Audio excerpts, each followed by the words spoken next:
ஸ்ரீமதே ராமானுஜாய நமஹ. நம்முடைய ராமானுஜ தரிசனம் சம்பிரதாயமானது மிகவும் உயர்ந்தது. எல்லா ஆன்மீக தரிசனங்களுமே உயர்ந்தவைகள் தான். ஏனென்றால் உண்டியே உடையே என்று கண்டதே காட்சி கொண்டதே கோலம் என்று இருக்கக்கூடிய இந்த மார்க்கத்தை தவிர்த்து இந்த உடம்புக்கு அப்பாற்பட்டதாக ஒரு விஷயம் இருக்கு, இந்த வாழ்வுக்கு அப்பாற்பட்டதாக ஒரு விஷயம் இருக்கு என்று காண்பிக்கக்கூடிய எல்லா ஆன்மீக மார்க்கங்களும் உயர்ந்தவைதான். அதிலும் கூட நம்முடைய ராமானுஜ தரிசனமானது மிகவும் உயர்ந்தது என்று சொல்லலாம். பல ஆன்மீக தரிசனங்கள், இந்த உலகத்தை எடுத்துக்கொண்டோம் என்றால் பல ஆன்மீக தரிசனங்கள் இருக்கு இல்லையா? ஆனால் பொதுவா எல்லா ஆன்மீக தரிசனங்களிலும் பிலாசாபிக்கல் டெப்த்தை பார்க்க முடியாது. அது பரவலா இந்த பாரத நாட்டில் இருக்கக்கூடிய ஆன்மீக மதங்கள்ல தான் பிலாசாபிக்கல் டெப்த் தெரியறது. பல வருஷங்கள் பல பேர் பெரிய ஞானிகள், உடம்புல ஆசையற்றவர்கள், அவர்கள்லாம் யோசிச்சு நல்ல வழியில யோசித்து அவர்கள் எல்லாருமே சம்பாதித்த ஒரு ஞானம் அது குவியலாக அமைந்துள்ளது. ஆக இந்த பாரத நாட்டுல இருக்கக்கூடியது அப்படி ஒரு பிலாசபிக்கல் டெப்த் மற்ற இடத்துல காண கிடைக்கல. இது அநேகமா எல்லாருமே ஒப்புக்கொள்வார்கள். அதுல யாருக்குமே ஒரு விப்ரதி பத்தி ஒரு வைமனசியம் இருக்காது. இப்படிப்பட்ட இந்த ஆன்மீக தரிசனங்களுக்குள்ள ராமானுஜ சித்தாந்தமானது மிகவும் உயர்ந்ததுதான். சில காரணங்கள் காண கிடைக்கின்றன. இந்த சம்பிரதாயமானது ரொம்ப இன்க்ளூசிவ். சில சம்பிரதாயங்கள்லாம் இந்த ஜென்மத்தில் இன்னும் இருக்குதான் அப்படின்னு கொஞ்சம் தள்ளி வைக்கக்கூடிய சம்பிரதாயங்கள் பல உண்டு. ராமானுஜ சம்பிரதாயம் அப்படி கிடையாது. இன்க்ளூசிவா எல்லாருமே பகவான் இடத்துல வரணும் அப்படின்றது ஒரு இன்க்ளூசிவா இருக்கக்கூடிய ஒரு சம்பிரதாயம் ராமானுஜ சம்பிரதாயம். ஆனா அதுக்குன்னு யோசிக்காம யாரோ ஒருத்தர் சொன்னாரா அப்படின்னு கிடையாது. பிலாசபிக்கல் டெப்த் எக்கச்சக்கமா இருக்கு இந்த ராமானுஜ சம்பிரதாயத்துல. நம்ம இந்த ஸ்ரீபாஷ்யம் பிளேலிஸ்ட்ல பார்த்தா தெரியும் எவ்வளோ பிலாசபிலாம் எவ்வளோ எம்பெருமானார் சாதிக்கிறார் அப்படின்னு. பொதுவாக எவ்வளவு பெரியவர்கள் எவ்வளவோ சொல்லியிருக்கா. இப்போ எவ்வளவோ உபன்யாசங்கள்லாம் பெரியவர்கள் சாதிச்ச உபன்யாசங்கள்லாம் அவைலபிளா இருக்கு. அதை பார்த்தே நம்ம தெரிஞ்சுக்க முடியும் ராமானுஜ சம்பிரதாயத்துல எவ்வளவு ஒரு டெப்த் இருக்கு அப்படின்னு. ஆக ஒரு கருணை கொண்ட ஒரு சம்பிரதாயமா இருக்கு. எல்லாருமே வரணும் அப்படின்ற ஒரு கருணை இருக்கு. அதுக்குன்னு இன்டெலெக்ட் இல்லை அப்படின்னு கிடையாது. பிலாசபிக்கல் டெப்த் இருக்கு.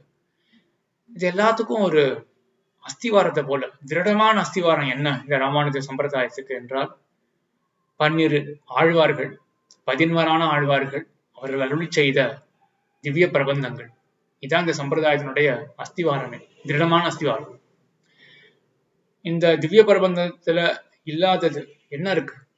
ஞானமா இருக்கு இந்த திவ்ய பிரபந்தத்துல, பக்தி இருக்கு, வைராகியம் இருக்கு, எல்லாம் ஒரு டெப்தான பிலாசபியா ஆழ்வார் உயர்வர உயர்நலம் அப்படின்ற அந்த முதல் பதிகத்திலேயே எவ்வளவோ வேதாந்த விஷயங்களை கொட்டி தீர்க்கிறார்.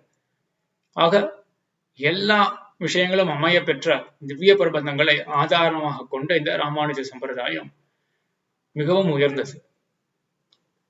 ஆனா இது எவ்வளவு பேருக்கு பயன்பட்டிருக்கு என்று பார்த்தோமே என்றால், கோடிக்கணக்கான மக்கள் இருக்கார்கள். தமிழ்நாட்டிலேயே 6 கோடி மக்கள் நினைக்கிறேன், 6 கோடி பேர் இருக்கார்கள் நினைக்கிறேன். தமிழ்ல இருக்கக்கூடிய திவ்ய பிரபந்தம் எவ்வளவு பேரை ரீச் ஆயிருக்கு, இவ்வளவு உயர்ந்த கருத்துக்கள் இருக்கு, எல்லாருக்குமே பயன்படலாம். இந்த இம்மையிலையும் இன்பம் மறுமையிலையும் இன்பம் அப்படி இருக்கக்கூடிய இந்த மார்க்கமானது எவ்வளவு பேருக்கு பயனளித்திருக்கு என்றால் எல்லா இடத்துலயும் வேணாம், பெரும்பாலும் கூட எங்கேயும் போய் சேரல. இது போய் சேராமல் உலகம் இப்ப எப்படி இருக்கு அப்படின்னா, ராமானுஜ மதம் இருக்கட்டுமே, பொதுவா எந்த ஆன்மீக மதமும் எல்லா இடத்துலயும் பரவலாக போய் சேரல. எல்லாம் கோயிலுக்கு வரார்களே ஒழிய ஆன்மீகவாதிகள் அப்படின்னு சொல்ல முடியாது. இப்ப பொதுவா உலகம் எப்படி இருக்கு அப்படின்னா, முதல்ல பார்த்தது அந்த கண்டதே காட்சி கொண்டதே கோலம் என்று இந்த உடம்பை பேணக்கூடிய உலகமா தான் இருக்கு. அதுவும் மேற்கத்திய கலாச்சாரம், ஏன்னா மேற்கத்திய இன்வென்ஷன்ஸ் தான் நம்ம எல்லாமே பயன்படுத்திட்டு இருக்கோம். செல்போன் ஆரம்பிச்சு மொபைல், இது லேப்டாப்ல இருந்து எல்லாமே மேற்கத்திய இன்வென்ஷன்ஸ் தான் நம்ம பயன்படுத்திட்டு இருக்கோம் இல்லையா? ஸோ அவருடைய பிலாசபியுடைய தாக்கம் தான் அதிகமா இருக்கும். வெஸ்டர்ன் பிலாசபி அப்படின்றது வந்து ஒரு கால் கிரீக்ஸ் ரோமன்ஸ் அவருடைய ஆதியான பிலாசபி, அதெல்லாம் கூட இப்போ எதுவும் பரவாயில்லாம் இல்லை. இப்போ இருக்கக்கூடிய வெஸ்டர்ன் பிலாசபி என்ன அப்படின்னா அவர்களுக்கு ஒரே ஒரு பிலாசபி தான், எவ்வளவு முடியுமோ உடம்பு கொண்டு நம்ம சந்தோஷத்தை ஈதணும்.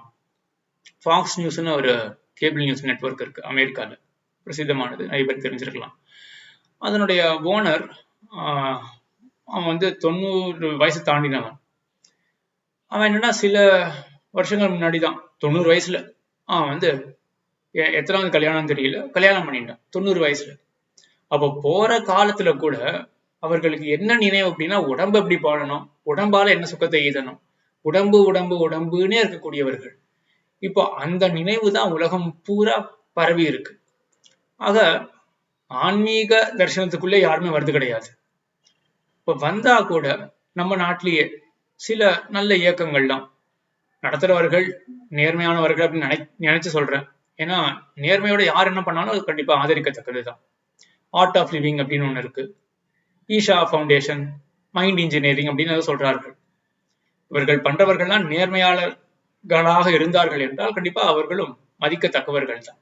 ஏன்னா சமுதாயத்துக்கு நல்லது செய்யணும் அப்படின்னு நினைச்சு பண்றார்கள். ஆனா அவர்களுடைய கொள்கைகளும் எப்படி இருக்கு அப்படின்னா ஆர்ட் ஆஃப் லிவிங் அப்படின்னா என்ன சொல்றது, அது இந்த உலகத்துல எப்படி வாழணும் அப்படின்னு சொல்றது. ஆனா நம்ம தான் பார்த்துட்டோமே ஆதி காலத்துல இருந்தே, இந்த உடம்பை கொண்டு சுகம்ன்றது எய்தவே முடியாது. இந்த உடம்பை கொண்டு சுகம் எய்தலாம் சரி, இந்த 70, 80, 100 வயசு அதிகபட்சம், அதுக்கப்புறம் என்ன? அதுதான முக்கியமான கேள்வி. மைண்ட் இன்ஜினியரிங் அப்படின்னு பண்ணா கூட இந்த வெள்ளைக்காரன், அதாவது மேற்கத்திய கலாச்சாரத்துல உள்ளவர்கள் சொல்றது என்ன, அவர்களுடைய பிலாசபி எல்லாமே உடம்ப எப்படியாவது பேணி பாதுகாத்துக்கணும், அதனால எவ்வளவு சுகத்தை எய்த முடியுமோ எய்தணும் அப்படின்னு அவர்களுடைய எண்ணம் எல்லாமே பாக்கிய விஷயங்கள், வெளி உலகத்துலதான் அவர்களுடைய எண்ணம் எல்லாமே இருக்கும். இந்த art of living, mind engineering இதுல எல்லாம் என்ன வாசி அப்படின்னா வெளி உலகத்துல கிடையாது. அவர்களுடைய எண்ணம் எல்லாமே வெளி உலகத்துக்கு போனா நமக்கு சுகம் கிடையாதுன்றது சரியா புரிஞ்சின்றார்கள், சரியா சொல்றார்கள். எல்லா சுகமும் இன்பமும் உள்ளதான் இருக்கு, மனசுலதான் எல்லாமே இருக்கு. இதுதான் இந்த அடிப்படை, இந்த நாட்டினுடைய அடிப்படையே. இப்ப வெளில போய் சுகத்தை எய்த முடியாது, எல்லாமே மனசுக்குள்ளதான் இருக்குன்றது ரொம்ப சரியான விஷயம்தான். அந்த அளவுக்கு வந்தாச்சு.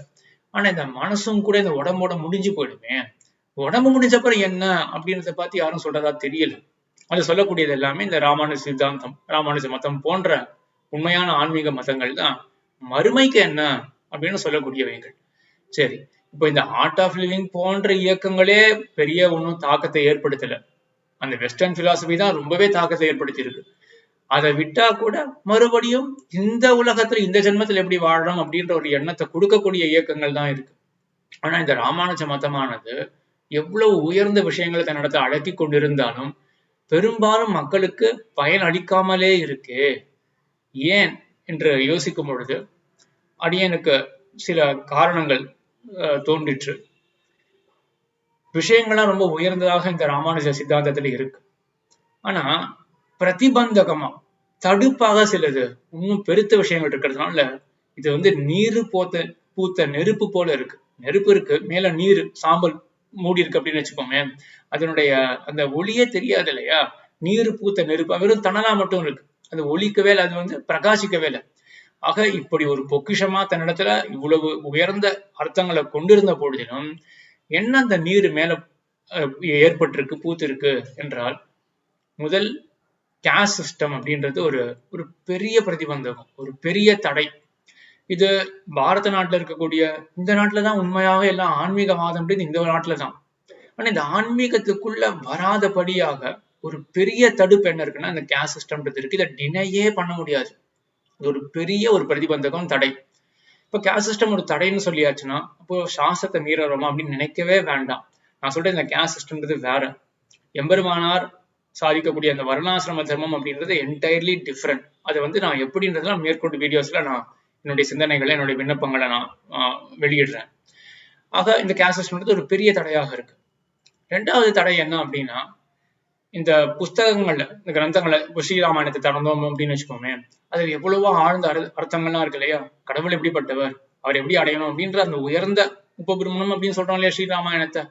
அப்ப அந்த மாதிரி உயர்ந்த விஷயங்கள்லாம் இருக்கு. இத்திஹாச புராணங்கள் எல்லாமே உயர்ந்த விஷயங்களை கொண்டவைகள் தான். ஆனா அதே இத்திஹாச புராணங்கள்ல இந்த காலத்துக்கு டோட்டலி அன்ரிலேட்டடா, இர்ரெலவெண்டா இருக்கக்கூடிய விஷயங்கள் பல உண்டு. நான் சயின்டிபிக்கா, சயின்ஸுக்கு எதிராக விஷயங்கள் பல உண்டு. முக்கியமா என்ன ஸ்ரீராமன் எடுத்துட்டோம் அப்படின்னா முதல் காண்டத்திலேயே பாலகாண்டத்திலேயே சகர மன்னவனுடைய 60,000 பசங்கள் போய் அவர்கள் அந்த அஸ்வமேத யாகத்துல அகப்பட்ட இந்த இந்திரன் அந்த குதிரையை திருடின்னு போயிடுறான். அவன் பாதாளத்துல போய் வச்சிடுறான். அங்கதான் கபில முனிவர் இருந்தார். பாதாளத்துல போய் அந்த குதிரை வச்சிடுறான். இந்த சகர மன்னவனுடைய புதல்வர்கள் எல்லாமே 60,000 பேர் அந்த குதிரையை திடீர்னு போனார்கள். எப்படி போனார்கள் அப்படின்னா உலகத்தை அப்படியே கணனம் பண்ணிட்டு, அதாவது தோண்டி தோண்டி அப்படியே கீழே பாதாளம் வரைக்கும் போனார்கள் அப்படின்னு இருக்கு. இது எப்படி நம்ம புரிஞ்சுக்கிறது? ஸோ இது பார்த்து அப்படி தெரியுதுன்னா ஒரு லேயர்டா இருக்கு. 7 உலகங்கள் 14 உலகங்கள் அப்படின்னும் பொழுது உலகம் இருக்கு நடுவுல, கீழே 6 லோகங்கள், கீழே 7 லோகங்கள், உலகத்தை சேர்த்து மேல 7 லோகங்கள் அப்படின்னு இருக்கு. ஆனா சயின்ஸ் இந்த மாதிரி சொல்லலையே. சயின்ஸ் சொல்றதோ இல்லையோ, பிராக்டிக்கலாவே கூட தெரியல. இப்போ நம்ம ஓலாவோ ஊபரோ புக் பண்றோம் இல்லையா, புக் பண்ண உடனே வீட்டு வாசல்ல நிக்கிறது, காரோ இல்லாட்டி ஆட்டோ வீட்டு வாசல்ல நிக்கிறது. எப்படி? ஜிபிஎஸ்னால, குளோபல் பொசிஷனிங் இருக்கிறதுனால எல்லாமே நிக்கிறது. இந்த குளோபல் பொசிஷனிங்லாம் என்ன ப்ரிமைஸ்ல வேலை செய்யறது அப்படின்னா, எர்த் இருக்கு, அது ஒரு ஸ்பியர் பால் இருக்குது, அதை சுத்தி ஆர்பிட் பண்ணிட்டு இருக்கு. சேட்டலைட் ஆர்பிட்ல போட்டாச்சுன்னா நம்ம சுற்றினே இருக்கிறது. அவன் என்ன பண்றான் அப்படின்னா மொத்த லோகத்தையும் கவர் பண்றதுக்கு அங்க எவ்வளவு சேட்டலைட் வேணுமோ அது மட்டும் கால்குலேட் பண்ணி வச்சிருக்கான் அவன். ஸோ இதுதான் ஜிபிஎஸ்லாம் எப்படி வேலை செய்யறது அப்படின்னா, உலகம் ஒரு பாலா இருக்கிறதுனாலதான் ஜிபிஎஸ் வேலை செய்யறது. அது வேலை செய்யறதுனாலதான் வீட்டு வாசல்ல ஊபர் ஆட்டோ இல்லாட்டி ஓலா ஆட்டோ நிக்கிறது. அப்ப இதெல்லாம் டினையே பண்ண முடியாது. ஆனா இப்ப இந்த கணனம் பண்றது, இந்த சகரனுடைய மன்னவர்கள் கணனம் பண்ணிருக்கு அப்படின்னு இருக்கே இந்த கிரந்தங்கள்ல, இது எப்படி புரிஞ்சுக்கிறது? மேலும் இதே பாலா காண்டத்துல விஸ்வாமித்திரருக்கும் வசிஷ்டருக்கும் சண்டை வந்தது அப்படின்றது நம்ம கேள்விப்படுறோம் இல்லையா. காமதேனு கொடுக்கணும் அப்படின்னு விஸ்வாமித்திரர் சொன்னார். அப்ப வசிஷ்டர் என்ன பண்ணார் அப்படின்னா தன்னுடைய பிரம்ம தண்டத்தை முன் நிறுத்தினார். விஸ்வாமித்திரர் போடக்கூடிய அம்புகள் எல்லாவற்றையும் அந்த பிரம்ம தண்டமானது கிரசனம், அதாவது அது அப்படியே விழுங்கிடுச்சு எல்லா அம்புகளையும். அதுக்கப்புறம் விஸ்வாமித்திரர் படையை எடுத்துன்னு அந்த மாதிரி கதை போயிட்டு இருக்காங்க. அந்த கட்டத்துல என்ன சொல்லப்படுறது அப்படின்னா, காமதேனுடைய உடம்பிலிருந்து யவனர்கள், சகர்கள், கம்போஜர்கள் அவர்கள்லாம் பிறந்தார்களாம். பிறந்தவர்கள் எல்லாமே உலகத்தை அப்புறம் வியாபித்தார்கள், எல்லா இடத்துலையும் போய் சேர்ந்தார்கள் அப்படின்னு இருக்கு. யவனர்கள்னா கிரீக்ஸ், சக்கர்கள்னா யூரோப்பியன்ஸ், மற்ற ரோமன்ஸ் அவர்கள்லாம். கம்போஜர்கள்லாம் கம்போடியான்னு இப்போ இருக்கு இல்லையா, அந்த நாட்டுல உள்ளவர்கள். இவர்கள் எல்லாம் இப்போ உலகத்துல இருக்கார்கள் இல்லையா. எப்படி இருந்தார்கள், எப்படி வந்தார்கள் என்றால் காமதேனுடைய உடம்பிலிருந்து வந்தார்கள் அப்படின்னு ஸ்ரீராமாயணத்துல இருக்கு. இந்த காலத்துல என்னன்னு புரிஞ்சுக்கிறது. சரி, இப்படி இது கிட்டத்தட்ட ஒரு காமிக் புக் மாதிரி தான் இருக்கு இல்லையா. அவெஞ்சர்ஸ் அப்படி இப்படின்னா பல காமிக் புக்ஸ் இருக்கு. அந்த மாதிரிதான் இந்த கதையும் இருக்கு. சரி, இவ்வளவுதானா அப்படின்னு புஸ்தகத்தை மூடி வைக்க போனோமே என்றால், மேல் வரக்கூடிய காண்டங்கள்ல பகவானுடைய அந்த பரமாத்மாவுடைய அபாரமான கல்யாண குணங்கள்லாம் பேசப்படுறது. அப்ப அது அப்படியே மிஸ் ஆயிடும். இவ்வளவுதான் அப்படின்னு சொல்லி மூடி வைக்க போனோம் என்றால் அதெல்லாம் அப்படியே மிஸ் ஆயிடும் இல்லையா. ஆனா இப்போ என்ன நடந்துட்டு இருக்கு இந்த காலத்துல, நம்ம என்ன பண்றோம், ஸ்ரீ வைஷ்ணவாலாம் நமக்கு சம்பிரதாயத்துக்கே ஆதாரம் ஸ்ரீராமாயணமும் திருவாய்மொழி தான் அப்படின்னு சொல்லிட்டு இருக்கோம் இல்லையா. திருவாய்மொழி ஆதாரம்னா பர்ஃபெக்டா புரியுது. ஏன்னா அது ஆதியில இருந்து அந்தம் வரைக்கும் வெறும் பகவானை பத்தி மட்டும் தான் பேசுறது. இந்த ஸ்ரீராமாயணத்தை நம்ம சம்பிரதாயத்துக்கு ஆதாரம் அப்படின்னு சொல்றோம். எப்படி நம்ம ஆச்சாரியர்கள் ஆதாரமாக பயன்படுத்துகிறார்கள். அவ்வளவு பகவானுடைய குணங்கள் எல்லாம் இந்த கிரந்தத்துல பேசப்படுகின்றன அப்படின்றத கொண்டுதான் இதை ஆதாரமாக வைத்திருக்கார்கள் நம்மளுடைய ஆச்சாரியர்கள்லாம். ஆனா இந்த லோகம் எப்படி பார்க்கும் ஸ்ரீராமாயண கிரந்தத்தை? ஆரம்ப காண்டத்தை பார்த்தாலே அதுல இவ்வளவு காமிக்கலா தானே இருக்கு. இது இல்லைன்னா நல்ல விஷயம் இருக்க போறதுன்னு கண்டிப்பா மேல அவர்கள் பயன் எய்தவே மாட்டார்கள். இதான் நடந்துட்டு இருக்கு. இதுல எதுவுமே ரெலவெண்டாவே இல்லை இந்த உலகத்துக்கு, இந்த மாதிரி கதைகள் அப்படின்றது. ஆக இதே போல உபநிஷத்துலயும் பல கதைகள்லாம் வருது இல்லையா, எதுவுமே ரெலவெண்டாவே இருக்காது. இப்ப ரெலவெண்டா இல்லாதபடினால இதுதான் அந்த நீர் பூத்த நெருப்பு. மேல அப்படியே நீர் சூழ்ந்துட்டு இருக்கு இல்லையா, உள்ள அந்த நெருப்பு இருக்குன்றது யாருக்குமே கண்ணுக்கே தெரியாம போயிடும். அப்படிதான் போயிட்டு இருக்கு. இது இரலவெண்டா இருக்கிறதுனாலதான் எல்லாருக்கும் கண்ணுக்கு நேரம் என்ன தெரியறது, வெறும் அந்த வெஸ்டர்ன் பிலாசபி மட்டும், அந்த மெட்டீரியலிசம் மட்டும் தெரியறதுனால எல்லாமே மெட்டீரியலிஸ்டிக்காவே இருக்கார்கள். சரி, இது ஒரு ரெண்டாவது ஒரு பெரிய தடை. இந்த மாதிரி இந்த கிரந்தங்கள்ல ரொம்ப நான் சயின்டிபிக்கா டோட்டலி இரலவெண்டா இருக்கக்கூடிய ஆஸ்பெக்ட்ஸ். ஆக முதல் கேஸ்ட் சிஸ்டம் டினையே பண்ண முடியாத ஒரு பெரிய தடை அது. ஏன்னா யாருக்கு பார்த்தாலும் ஏன் இவ்வளவு கேஸ்ட் சிஸ்டா இருக்கு, இப்போ ஏதோ ஒரு சாராருக்கு மட்டும் ஏற்றம் கொடுக்கக்கூடிய இவைகள்லாம் சரியா இருக்குமா அப்படின்னு யாருமே முன்வர மாட்டார்கள். ஸோ அது ஒரு பெரிய தடையாக இருக்கு. ரெண்டாவது தடை, இந்த கிரந்தங்கள்ல நான் சயின்டிபிக்கா ரொம்ப இரலவெண்டா இருக்கக்கூடிய இன்ஃபர்மேஷன். மூன்றாவது தடை என்ன தோன்றது அப்படின்னா, இத பற்றி இருக்கிறவர்கள், இந்த தரிசனத்தை, இந்த சனாதன தர்மமோ அப்படின்னு சில பேர் சொல்றார்கள் இல்லையா, இந்த தர்மத்தை பற்றி இருக்கக்கூடியவர்கள் அவர்கள்லாம் எப்படி இருக்காரு அப்படின்னா ரொம்ப சூப்பர்ஸ்டிஷியஸா இருக்கார்கள். பைக் வாங்கினா அதுக்கு ஒரு பூஜை, கார் வாங்கினா அதுக்கு ஒரு பூஜை. ரஃபேல் ஜெட் பிரான்ஸ் அனுப்புறான் இந்தியாவுக்கு, அது நம்மளால பண்ண முடியாது. பிரான்ஸ் இல்லாட்டி இஸ்ரேல் கிட்ட தான், நம்ம இஸ்ரேல் இல்ல பிரான்ஸ் தான் வந்து ரஃபேல் ஜெட் நமக்கு அனுப்புறாங்க இல்லையா. அந்த ரஃபேல் ஜெட் வந்த அப்புறம் நம்மளுடைய பாதுகாப்பு அமைச்சர் ராஜ்நாத் சிங் வந்த பிளேனுக்கு, ஃபைட்டர் ஜெட்டுக்கு அவர் எலுமிச்சை பழத்தை வச்சுட்டு பூஜை போடுவார். இதெல்லாம் தான் நம்ம பண்ண முடியாது. இப்போ பூஜை பண்ணி என்ன ஆக போறது? உள்ள இருக்கக்கூடிய அந்த ஸ்பேர் பார்ட்ல ஓடாத அந்த ஃபைட்டர் ஜெட்டு இந்த எலுமிச்சை பழத்துல ஓட போறது. அப்ப எவ்வளவு ஒரு மூட நம்பிக்கை. இதை பார்த்தா வெளில இருக்கிறவர்களுக்கு என்ன தோணும்?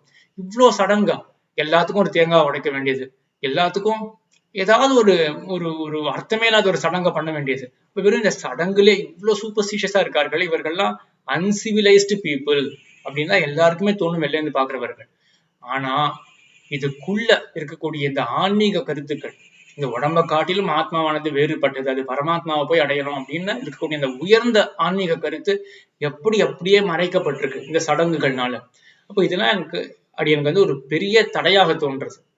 இந்த தடைகள் எல்லாம் நீக்கிறதுக்கு கண்டிப்பா நம்ம முயற்சி செய்யணும். பதிலும் இருக்கு. நம்ம வந்து கொஞ்சம் சாஸ்திரத்தை படிச்சு, அதுவும் இந்த காலகட்டத்துக்கு நம்ம ரிலவெண்டாக கொஞ்சம் யாராவது யோசிச்சோமே என்றால் கண்டிப்பா இதெல்லாம் வந்து நம்ம பதில் சொல்ல முடியும். இந்த பதில் சொல்றது பல பெரியவர்கள் பண்ணிட்டு இருக்கார்கள். ஆனா அதுல எனக்கு என்ன ஒரு வாசி தோன்றது அப்படின்னா, இந்த பதில் சொல்றது எல்லாமே வந்து ஒரு ரியாக்ஷனரியா இருக்கு. ஸ்லிட்டு போட்டு ஓவர் டேங்க் கட்டி இருக்குன்னு வச்சுப்போமே, அது கீழே விரிசல் விட்டு இருக்கு, லீக் ஆகிட்டே இருக்கு ஜலமானது. நம்ம கீழே சிமெண்ட் பூசினா அது பயனே கிடையாது. ஆனா எப்படியுமே அது வந்து சிமெண்ட் மறுபடியும் அது வழியா லீக் ஆகிட்டு தான் இருக்கும். அதுக்கு என்ன பண்ணுவோம் அப்படின்னா, இந்த ஓவர் ஹெட் டேங்குக்குள்ளேயே போயிட்டு அங்க விரிசலை, உள்ள இருக்கக்கூடிய விரிசலை அடைக்கணும். இப்படி பண்ணாதான் அந்த தண்ணியானது வெளில வராம இருக்கும். அதே போல 1000 பேர் 1000 திசைகள்ல கேள்வி கேட்கிறார்கள் அப்படின்னா ஒவ்வொன்றுத்துக்கா போய் ரியாக்ஷனரியா இப்படி இருக்கு பதில், ஏன் உலகம் வந்து ரவுண்டா தானே இருக்கு, ஏன் பிளாட்டா இருக்கு அப்படின்னு சொல்லியிருக்கேன் புராணத்துல அப்படின்னா அப்போ ஒன்னும் ஒரு பதிலை யோசிச்சு வைக்கிறது அது கன்வின்சிங்காவே இருக்காது. ஆக இந்த மாதிரி ரியாக்ஷனரியா சொல்றதை காட்டிலும் நம்ம ஏன் கன்வின்ஸ்டா இருக்கோம் இதுல அப்படின்றத யோசிச்சு பார்க்க வேண்டாமா? அப்ப நம்மளுடைய தாட் ப்ராசஸ் தான் பிறருக்கு சொல்லி கொடுக்கணும்.